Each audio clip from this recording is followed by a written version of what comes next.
Team has led the way in covering the scandal surrounding the Washington Commanders. So tonight we need to fill you in on one of the biggest developments so far. A House Oversight Committee looking into allegations of workplace misconduct on the team has released a report on the investigation. That one is 79 pages long. We read through it, so you don't have to. Here are 3 things you need to know right now. First, the House committee determined team owner Dan Snyder did interfere with the NFL's investigation into his organization, and the NFL knew about it. Yeah, second, the report says the NFL has not protected workers from sexual harassment and abuse, and it failed to make sure victims can speak out without fear or retaliation. And third, House Republicans put out their own report, calling the House Oversight Committee's investigation a conspiracy and a sham. Okay, so let's zero in on that report. Republicans also released emails from the account of former Commanders president Bruce Allen. They included photos of women, some of them topless. Yeah, sports director Darren Haynes is here with some new reporting. D, what do we know? Well, I just spoke with the lawyer who represents 40 of the former Washington Commander employees, and they are not happy with these pictures of former female Commander employees used in the GOP report. Now, we blurred them out to protect their identity, but their legal team tells me they're thinking about taking legal action.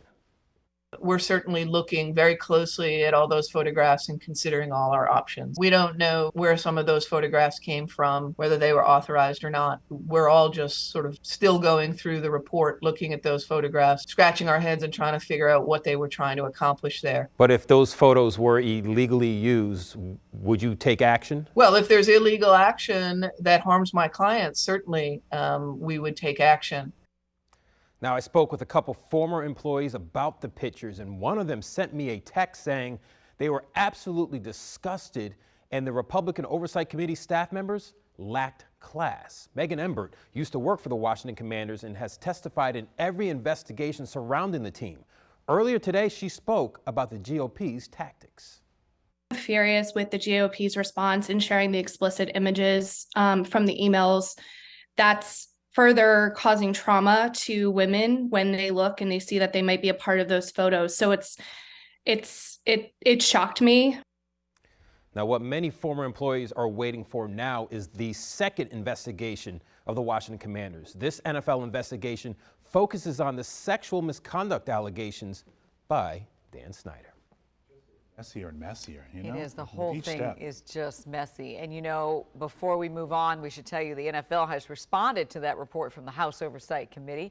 It says the league issued a public release and imposed a record-setting fine on the club and its ownership. The NFL also says it implemented a series of recommendations by the Wilkinson firm, and the Commanders, they say, have made significant improvements of their workplace culture. Yeah, and the Commanders also responding, saying, quote, these congressional investigators demonstrated almost immediately that they were not interested in the truth and were only interested in chasing headlines by pursuing one side of the story. Today's report is the predictable culmination of that one-sided approach. If you want to read the full reports, and there are a lot of pages, we've got you covered. Just head over to our website or the free WUSA 9 app.